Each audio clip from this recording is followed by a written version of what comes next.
સુરતમાં વિદ્યાર્થીનીએ ગળે ફાંસો ખાઈને આપઘાત કરી લીધો છે। શાળામાં ફી ન ભરવા બાબતે સંચાલકો દ્વારા તેને ટોયલેટ પાસે ઊભી રાખવામાં આવી હતી અને ફી ભરવા અંગે દબાણ કરવામાં આવતું હોવાનો આક્ષેપ પરિવારજનોએ કર્યો છે।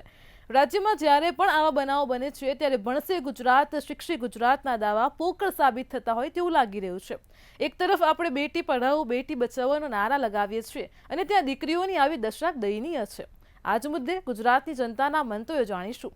સૌપ્રથમ તો સુરતની જનતા પાસેથી જાણીએ કે વિદ્યાર્થીનીના આપઘાતને લઈને તેમના શું મંતવ્યો છે।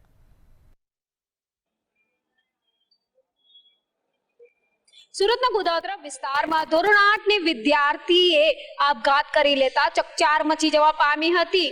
વાલીઓ દ્વારા ફી નહીં ભરાયા હોવાનો ક્યાંક શાળા સંચાલકોએ આક્ષેપ કર્યો હતો તો શાળાના મેન્ટલી ટોર્ચરમેન્ટને કારણે દુર્વ્યવહારને કારણે વિદ્યાર્થીને આપઘાત કરી લીધો હોવાનો આક્ષેપ વાલીઓ દ્વારા કરવામાં આવ્યો હતો। જો કે શાળા ખાતેથી કેટલાક સીસીટીવીઓ પણ સામે આવ્યા હતા, પરંતુ નાના અમથા આ કુમળા મગજની ઉપર એટલો ભાર આપવામાં આવ્યો કે ધોરણ 8ની નાની એવી આ વિદ્યાર્થીનીએ આપઘાત કરી લીધો। ત્યારે કેટલાક વાલીઓ હાલ આપણી સાથે છે। આ વાલીઓથી જ આપણે વાત કરીને જાણીએ કે એમનું શું કહેવું છે। ભાઈ, અત્યારે જે રીતના આપઘાતના બનાવો બને છે અને એમાં પણ આજે નાની અમથી ધોરણ 8ની વિદ્યાર્થી જેની કોઈ ઉંમર જ નહીં હોતી એણે આપઘાત કરી લીધો। વાલીનો આક્ષેપ હતો કે શાળામાંથી એને ટોર્ચર કરવામાં આવી, ટોયલેટની પાસે ઊભી રાખવામાં આવી કે એને ફીસ નથી ભરી અને શાળા દ્વારા કહેવામાં આવે છે કે અમે એવું કંઈ કર્યું જ નથી। જોકે ત્યાંના કેટલાક સીસીટીવીમાં પણ એને લેબમાં 5 કલાક સુધી સતત બેસાડી રાખવામાં આવી છે। આપ શું કહેશો એક વાલી તરીકે, આ કેટલું યોગ્ય કહી શકાય, શું માની આપણે? ખૂબ જ ગંભીર અને અયોગ્ય પ્રવૃત્તિ છે શાળાઓની, કારણ કે આ બાબતે અવારનવાર ગુજરાતભરના ડીઈઓને વાલીઓ તરફથી ફરિયાદ મળી હોય છે, વાલી મંડળને ફરિયાદ મળી હોય છે અને એને ધ્યાનમાં રાખી અમે સરકારનું અને ડીઈઓનું ધ્યાન દોર્યું હોય છે। છતાં પણ કોઈ પણ કાર્યવાહી ના થતા સ્કૂલ સંચાલકો જે બેફામ બની રહે છે અને સ્કૂલ સંચાલકોના કારણે જ આ દીકરીનું મોત થયું હોય એવું આપણે કહી શકાય છે। કારણ કે સામાન્ય નાની ઉંમરનું જે કુમળા માણસનું બાળક જે છે એ શાળાએ અભ્યાસ કરવા જતું હોય તો એને માત્ર અભ્યાસ સિવાયની બીજી પ્રવૃત્તિની ખબર હોતી નથી। તે શાળાઓમાંથી જ્યારે ફી બાબતે વારંવાર ટોર્ચર કરવામાં આવે છે તો ક્લાસની અંદર પોતાને એવું લાગે છે ભોટપ અનુભવે છે અને પોતાને માનસિક ત્રાસ અનુભવતા એવું લાગે છે કે જેના કારણે એ ત્રાસીને ના છૂટકે ગઈકાલે જે બનાવ બન્યો એવી રીતના આત્મહત્યા સુધીના પગલાં લેતા હોય છે। અત્યારની જે આપણી પ્રાઇવેટ શાળાઓ ચાલી રહી છે એ શાળાઓ શિક્ષણ સાઈડમાં પણ પોતાની ફી માટેના ઉઘરાણાના અલગ અલગ બધા રસ્તાઓ લાવે છે।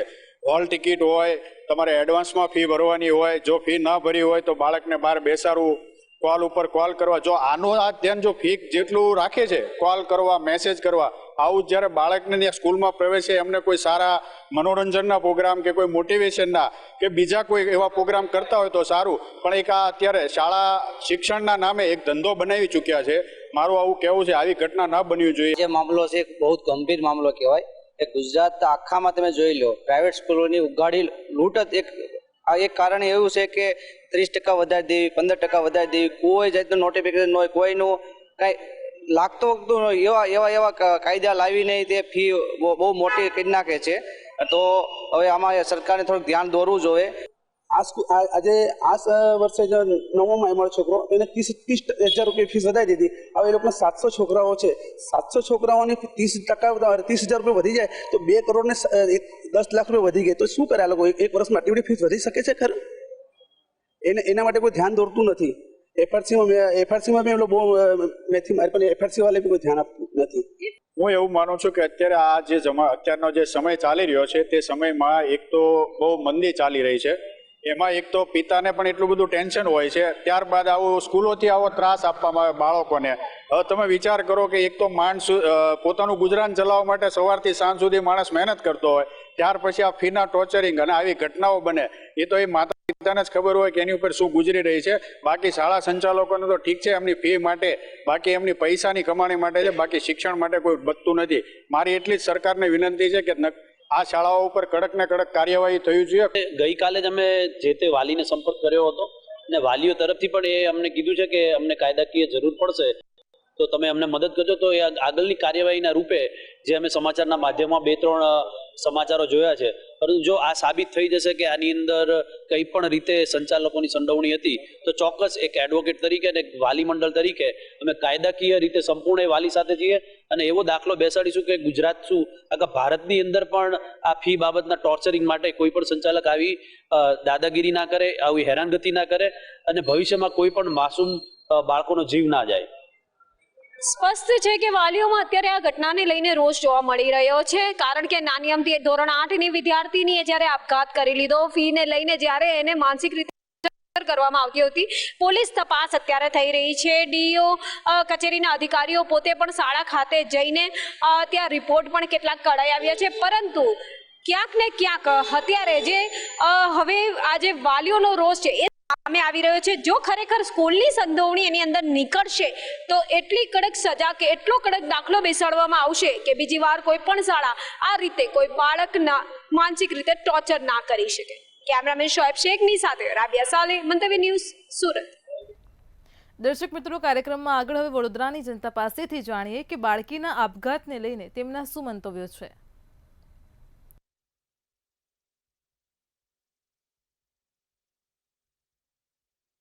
ભારત માતાની ધરતી પર અનેક માતાઓ લક્ષ્મી સ્વરૂપ દીકરીઓને જન્મ આપે છે અને કેટલીક જગ્યાએ દીકરીઓ જોડે અભદ્ર વર્તન થાય છે, તો કેટલીક દીકરીઓ પ્રિન્સિપાલ અને આચાર્યનું અભદ્ર ટિપ્પણીઓનો પણ ભોગ બને છે. ત્યારે હવે ગુજરાતને સંસાર કરતો ખાનગી શાળાનો એક બનાવ બહાર આવ્યો છે. સુરતમાં ખાનગી શાળા સંચાલકોએ ફી નહીં ભરવાના કારણે દીકરીને હેરાન પરેશાન કરીને એના લીધે ધોરણ 8માની દીકરીએ આત્મહત્યા કરી.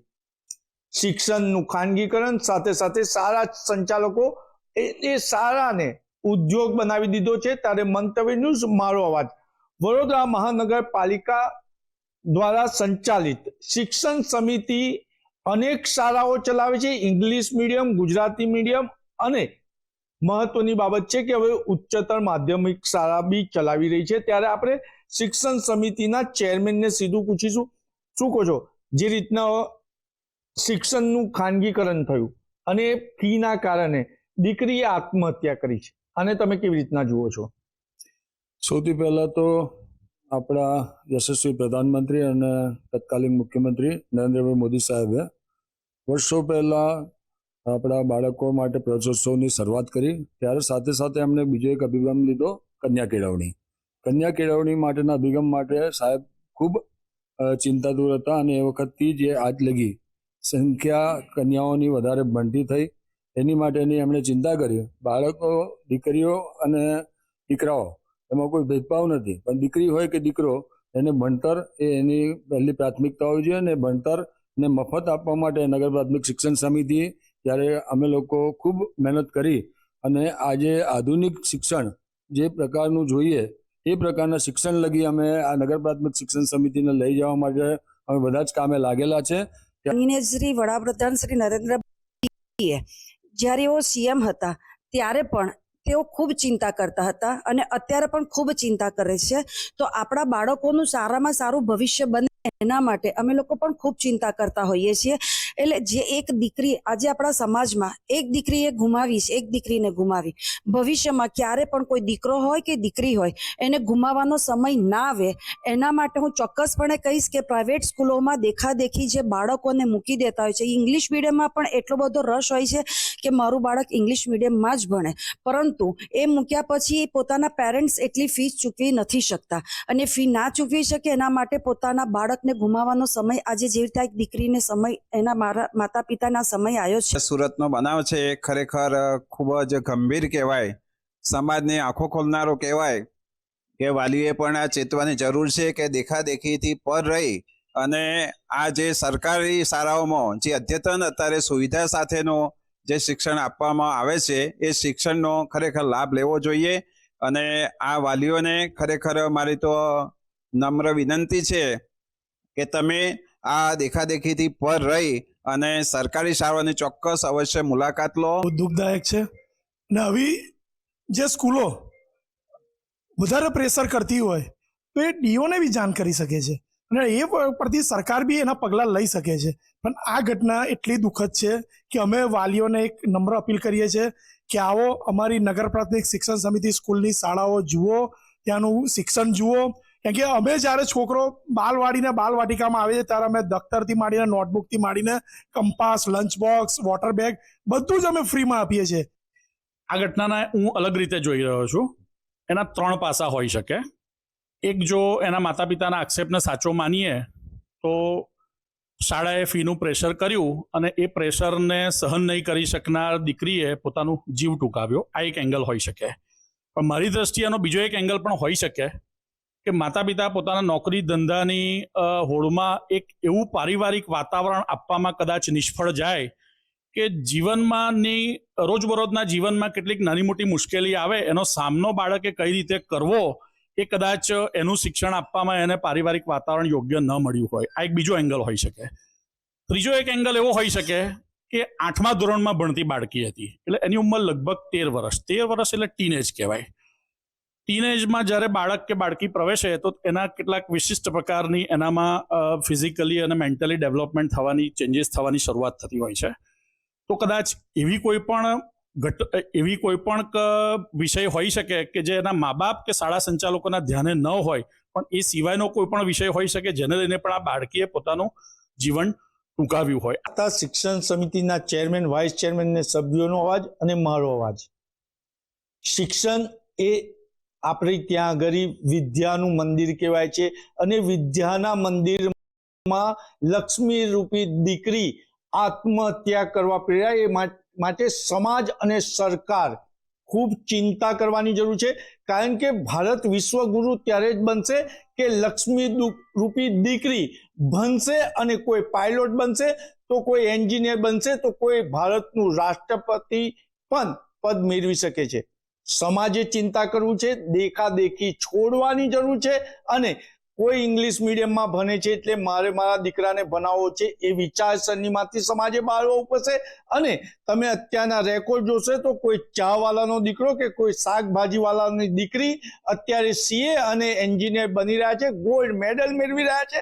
એટલે શિક્ષણ દેખાદેખીમાં દીકરા દીકરીને આપવાનો પ્રયત્ન સમાજ માટે ખૂબ મોટો ચિંતાનો વિષય છે. કેમેરામેન કેતન સિંધે સાથે નિલેશ બ્રહ્મભટ્ટ, મંતવ્ય ન્યૂઝ, વડોદરા. દર્શક મિત્રો, કાર્યક્રમમાં આગળ હવે રાજકોટની જનતા પાસેથી જાણીએ કે બાળકીએ કરેલ આપઘાતને લઈને તેમના શું મંતવ્યો છે. સુરતના ગોળાદરા વિસ્તારમાં આવેલી એક સ્કૂલનો વિવાદ છે તે સામે આવ્યો છે. કહી શકાય કે આ સ્કૂલની એક વિદ્યાર્થીનીએ આપઘાત કર્યો છે અને આ મામલે ક્યાંક ને ક્યાંક સમગ્ર રાજ્યમાં એક આક્રોશ દેખાઈ રહ્યો છે. કારણ કે વર્ગની બહાર રાખવામાં આવી હતી આ વિદ્યાર્થીનીને. તેના પિતાએ કહી શકાય કે ફી નહોતી ભરી અને તેના જ કારણે આ વિદ્યાર્થીને વર્ગની બહાર રાખવામાં આવી હતી અને ખાસ આને જ લઈને વિદ્યાર્થીની દ્વારા આપઘાત કરવામાં આવ્યો છે. આપણી સાથે રાજકોટથી વાલીઓ જોડાણા છે, એમની સાથે વાત કરશું. તેઓ શું કહી રહ્યા છે આ મામલે, શું કહેશો? ખાસ તો એક ગંભીર ઘટના બની છે સુરતના ગોળાદરા વિસ્તારના વિદ્યાર્થીનીને. તો રાજકોટમાં પણ ક્યાંક ને ક્યાંક આ પ્રકારના જે સ્કૂલો છે તે આવેલી છે. શું કહેશો, કઈ પ્રકારની કાર્યવાહી હવે થવી જોઈએ? સુરતના ગોળાદરા વિસ્તારમાં જે વિદ્યાર્થીને 4 દિવસ સુધી ટોયલેટ પાસે ઊભી રાખી અને ફી ભરવા માટે જે બળજબરી કરવામાં આવી છે, અને બીજું કે ત્યાંના પોલીસ સ્ટાફ દ્વારા જે લાંછન લગાડવામાં આવ્યું છે એ તો એનો તપાસનો વિષય છે. પણ ફી ના ભરવાને કારણે એને બહાર ઊભી રાખી છે એ હકીકત છે. રાજકોટમાં અને સમગ્ર ગુજરાતમાં વિદ્યાર્થીઓને ફી બાકી હોય તો માનસિક ત્રાસ આપવામાં આવે છે. ગુજરાત શહેરના દરેક ડીઓને એક ભલામણ છે અમારી કે વિદ્યાર્થીઓની ફી બાકી હોય તો કોઈ વિદ્યાર્થીઓને એવો કોઈ લેટર ના આપે કે તમારી ફી બાકી છે. ડાયરેક્ટ વાલીઓનો સંપર્ક કરો. પહેલાં તો હું ભગવાનને પ્રાર્થના કરું છું કે દીકરીની આત્માને શાંતિ આપે અને આવા જે શિક્ષણ માફિયાઓ છે જેની લગામ નથી કોઈ અને બે ઝીઝક પોતાની મનમાની કરે છે, દીકરીને એટલી હદે ટોર્ચરિંગ કર્યું છે કે દીકરીએ આજે મરવાનો વિચાર ક્યારે કર્યો છે. બીજું કે આજે વાલીના પૈસે એની પાસે ફંડ છે, કાળા નાણાં છે, ટ્રસ્ટના નામે કાળા ધંધા કરે છે આ લોકો. ખરેખર ઇન્કમ ટેક્સે બી આવા ટ્રસ્ટોની તપાસ કરવી જોઈએ કે રૂપિયાના નામે આ લોકો કેટલું શિક્ષણના નામે રૂપિયા કમાવા બેઠા છે. તો અને આવું કરીને દીકરીને એટલું ટોર્ચરિંગ કર્યું કે દીકરીને મરવા ઉપર મજબૂર થયું. તો આની ઉપર BNSની કલમ 108 મુજબ ગુનો દાખલ ટ્રસ્ટીઓ ઉપર થવો જોઈએ. ક્યાંક ને ક્યાંક તો દીકરીને ન્યાય મળશે. બીજું કે ટ્રસ્ટ પાસે અત્યારે રૂપિયા છે એટલે રૂપિયા ખવડાવીને દીકરીને બદનામ કરવાના ગમે તેવા કાવતરા કરશે, પણ એનું દૂધનું દૂધ ને પાણીનું પાણી થવું જોઈએ. અને ક્યાંક મેં મારા છોકરાની બી કોરોનામાં લડત લડેલી છે. કોરોનામાં આવી રીતે વાલીઓને લૂંટ્યા જ છે, ભણાવ્યા નથી, અને મારી ઉપર બી આક્ષેપો આવેલા છે. અને એવો કોઈ કાયદો નથી કે આજે વાલી ફી ન ભરી હોય તો દીકરીનું ભણતર રોકી દેવું કે પરીક્ષામાં ના બેસવા દેવી. તો મારી સરકારને એટલી વિનંતી છે કે જેથી કરીને સરકારી સ્કૂલો વધારો, જેથી કરીને બીજા કોઈ વાલીઓને પ્રાઇવેટમાં જવું ન પડે. આજે ગુજરાતમાં શિક્ષણ કથળતી હાલત છે, જેથી કરીને આ વાલીઓને ના છૂટકે એમાં જવું પડે છે. ડીઓ પાસે RTA નવા જે કરોડપતિ એડમિશન લીધા એની માટે ફરિયાદ કરવાના ટાઈમ છે, પણ આવા શિક્ષણ માફિયાઓ માટે ટાઈમ નથી. કે સ્કૂલમાં છોકરી જાતી હોય ને એ ટીચર એને એમ કહે કે તું ટોયલેટ પાસે અહીંયા ઊભી રહે, તો બધાય છોકરાઓ અહીંયા ટોયલેટ જાય તો એને જોવે તો છોકરીને કેટલું શરમનાયક થયું હોય છે અત્યારે કે એ છોકરી એક ગળા પાછો ખાવા મજબૂર થઈ ગઈ. તો આ સરકાર શું કરે છે? સૂતી છે કે જાગી છે? ખરેખર આ પોલીસનું બહાર નીકળે છે વારંવાર. જ્યાં ગોટીનું છોકરી પાયલ ગોટીનું નીકળ્યું હતું બહાર, ત્યાં પોલીસ ત્યાં છંડવેલી હતી, ત્યાં CCTV ફૂટેજ એ લોકો ડિલીટ કરવા ગયા હતા. ને અત્યારે આ જ સરકાર છે આ છોકરીનું 10 વર્ષની બાળકી પર એમ કહે છે કે એની 16 વર્ષની દીકરીને એમ કહે છે એની ખરાબ લાઈન આવી છે. અરે છોકરાઓને ભણાવી છે તો ત્યાં છોકરી ઉપર એવો આક્ષેપ નાખે છે કે આ છોકરી ખરાબ લાઈનની છે, એના માટે એ આ બધું આ કેસ દબાઈ જાય. આ સ્કૂલો બહાર ન નીકળે, પ્રાઇવેટ છે એટલે. તો એના જગ્યાએ સરકારી સ્કૂલો સારી હતી કે ના આપણી છોકરી ભણતી હતી ને સુરક્ષિત હતી. આ પૈસા દઈને ભણાવી ને અમારી છોકરીને નવી બદનામી મળે તો આ સરકાર શું કરે છે? ખરેખર આ સરકારને હું કહીશ કે આની ઊંડામાં ઊંડી તપાસ કરે. સર્વત્ર જગ્યાએ પરિસ્થિતિ આજ રહેવાની છે અને છે.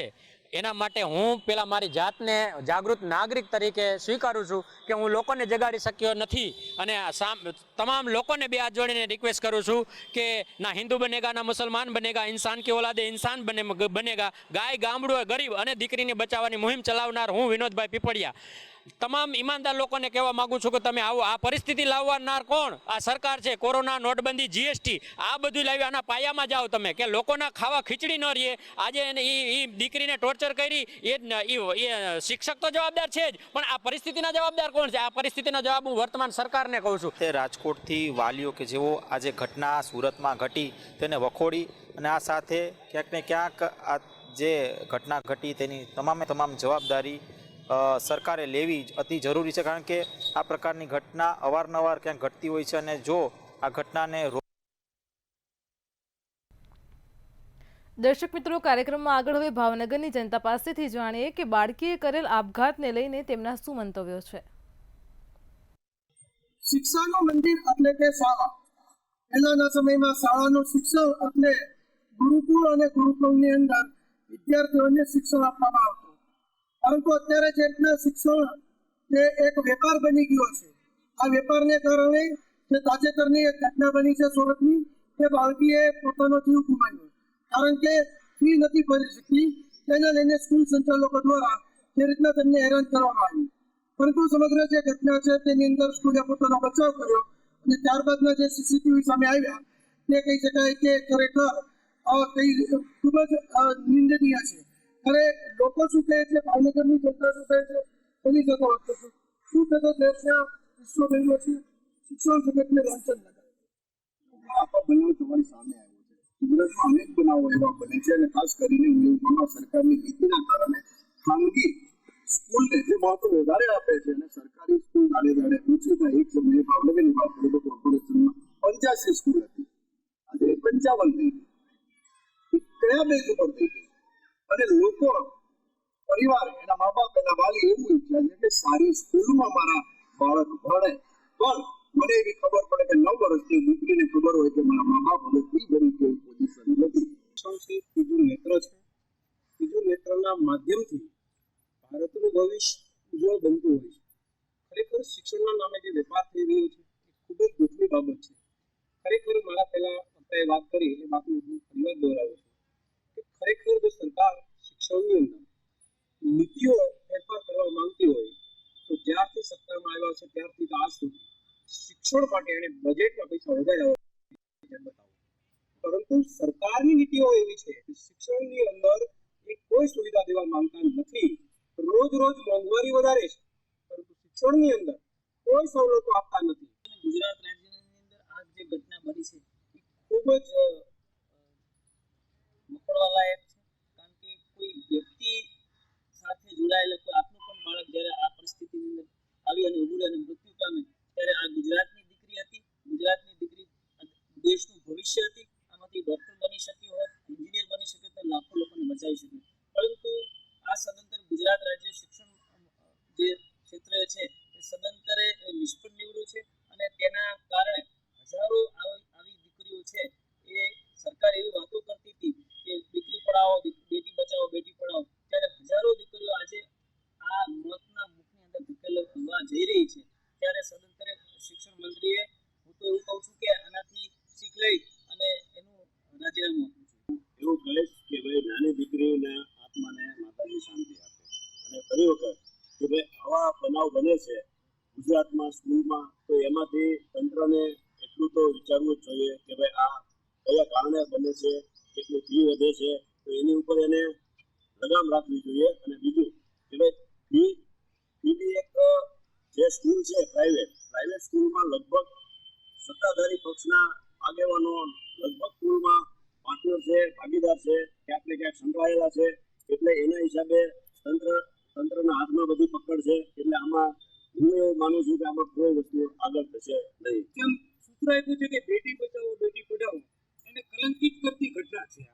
જ્યારે એક સામાન્ય પરિવારનો જે પિતા છે ફી ભરવામાં વિલંબના કારણે જો આ પોઝિશન થતી હોય દીકરીની, જે આત્મહત્યાના પગલા, એના સંદર્ભે આ સરકારે છે ને એસઆઈટીની રચના કરવી જોઈએ. અને આ જેપી જે આ શાળા છે કે આવી રીતે બાળકોને જે શોષણ કરે છે અને ટોર્ચર કરે છે એ લોકોને કાર્યવાહી કરી અને એને કડકમાં કડક સજા આપવી જોઈએ એવી અમારી માંગ છે.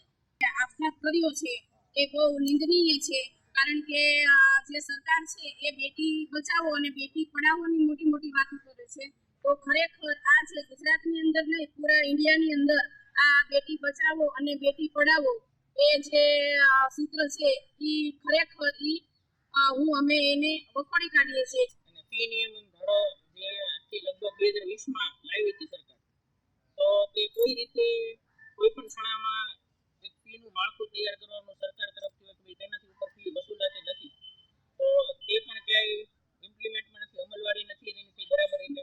અને એક કાવતરા રૂપે સરકારી સ્કૂલો જે હતી જેમાં એક ટોકન એમાઉન્ટ કે 40 રૂપિયા, 100 રૂપિયા, 36 રૂપિયા ફી ભરીને મધ્યમ વર્ગ અને ગરીબ વર્ગના છોકરાઓ ભણતા હતા એવી સ્કૂલો આજે શિક્ષક વિહોણી છે, વિદ્યાર્થી વિહોણી છે.